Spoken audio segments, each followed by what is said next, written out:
Sabi nga nila, Feb-ibig fever na. Sinasabi na minsan nasasawi daw yung puso. May mga message na sana daw mabilis lang ang buwan ng February. Bakit sana mabilis lang, dumaan lang kasi sakit nga sa damdamin ng mga nakaranas, diba, ng mga heartaches. Ganon?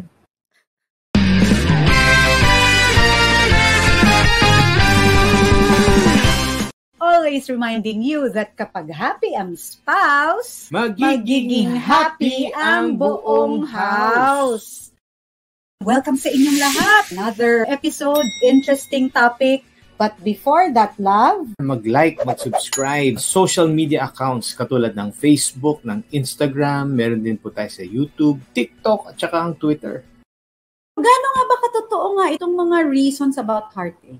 Madalas na unang-una ang mga nasasabi nila kasi merong dishonesty or kawalan ng katapatan.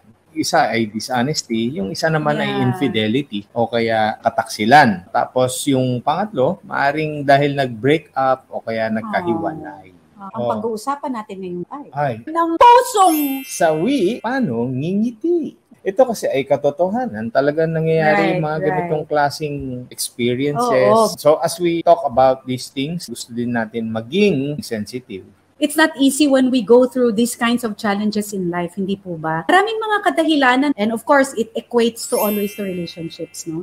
And heartaches or masakit ang damdamin is a severe emotional pain na associate nga ito with romantic relationships. Merong talagang yung hindi nyo maintindihan na naramdaman nyo because it can also be due to a loss of a loved one. Or maybe, I do not know, a loss of a friendship na talagang napakasakit kasi you've been friends for so long or yun na nga, yung pumanaw ang ating mahal sa buhay. I-describe muna natin na, kailan ba natin sinasabi na sakit ng puso ko, parang nag-heartache ako talaga? Ano mga usually nararamdaman ng isang taong ganyan? Pagka nalulungkot, hindi na kayo nag-uusap ng boyfriend mo o ng girlfriend mo. Ganun din naman nangyayari sa mag-asawa. Mag-asawa, ganun din. Nakakalungkot din.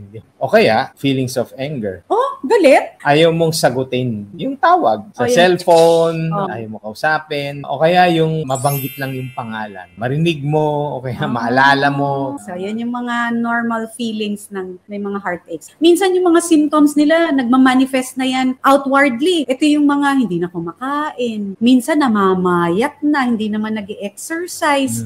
O kaya hindi nakakatulog. Affected talaga sila. Exhausted. Ayun. These are valid itong mga binabanggit po namin.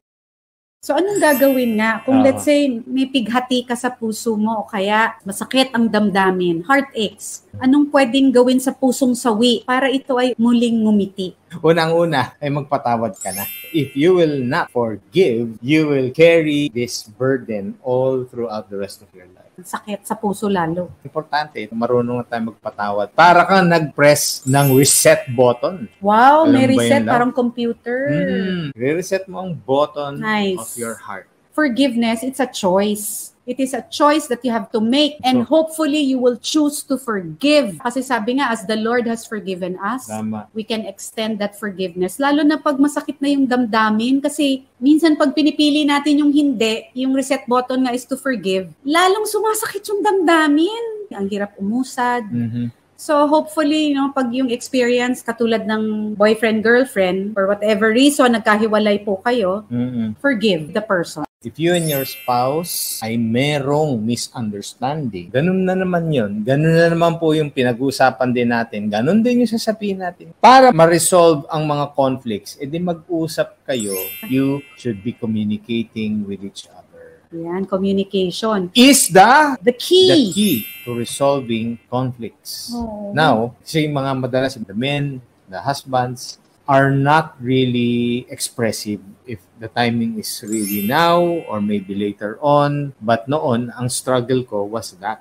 Hindi naman love huli ang lahat. If you're watching and then you're saying, ay, talagang I'm just quiet, I don't want to talk about these things, it's never too late. Start tonight. Communicate with your spouse. Practice makes permanent. So communication is key to resolving conflict. As you communicate with your spouse, na maging open at honest tayo.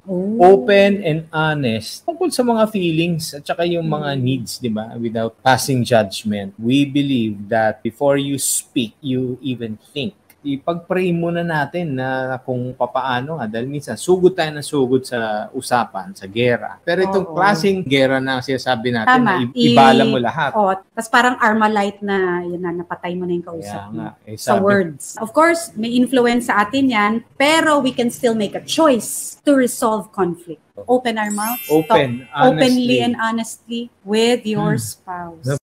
Kasi alam ko talagang hinihintay nyo rin po ito, no? We would like to encourage you to show empathy. And then, be empathetic, show empathy, and try to see things from the perspective of the other person. Valid naman yung nararamdaman, lalo na if you feel that ikaw yung nasaktan ng sobra. We're not saying mali po yan, yung nararamdaman. But, for you na ngumiti ang puso mo ulit, you also look at the side of the other person and then saan din siya nanggagaling. Kaya nga show empathy na hindi siya mahirapan dahil relationship naman ito. And then, yun, balik ulit sa one. Forgive. That's a reset button of our hearts. So let's choose to forgive. So show empathy.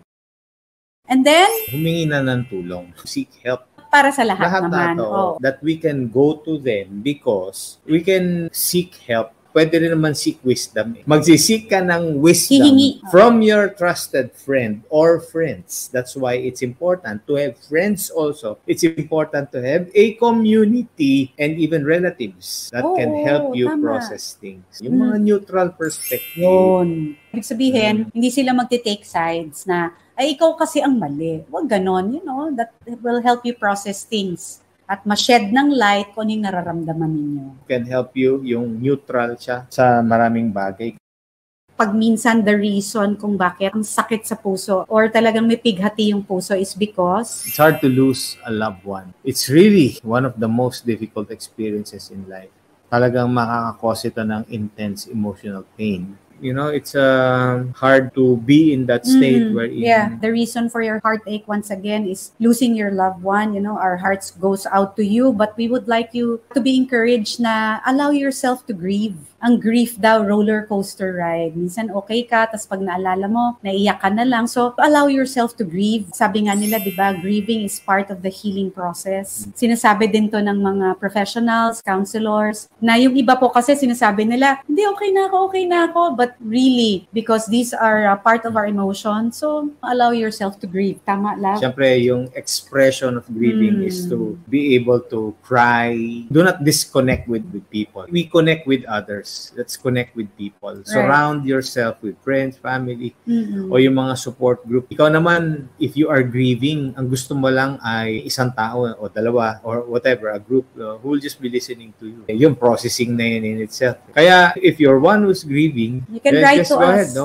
Sa Messenger, we're standing with you. Kami ay pinagpe-pray namin kayo. Then, may magbibigay talaga ng buhay talaga sa atin. Yung word ni Lord. And this is His assurance for all of us. Sinasabi ito sa Psalm 34 verse 18. That says that the Lord is near to the brokenhearted. Then He saves those who are crushed in spirit. So, healing is not a one-time, big-time thing. It's a process. But the Lord is doing something sa buhay natin. Kaya that healing takes time. Ibig sabihin din that the Lord is journeying with us. You are not alone. We are not alone because God is with us. Yan. So once again, I am Marian Peña. This is Chico Peña na nagsasabi, ang bawat pamilya may pag-asa. Happy spouse, happy house.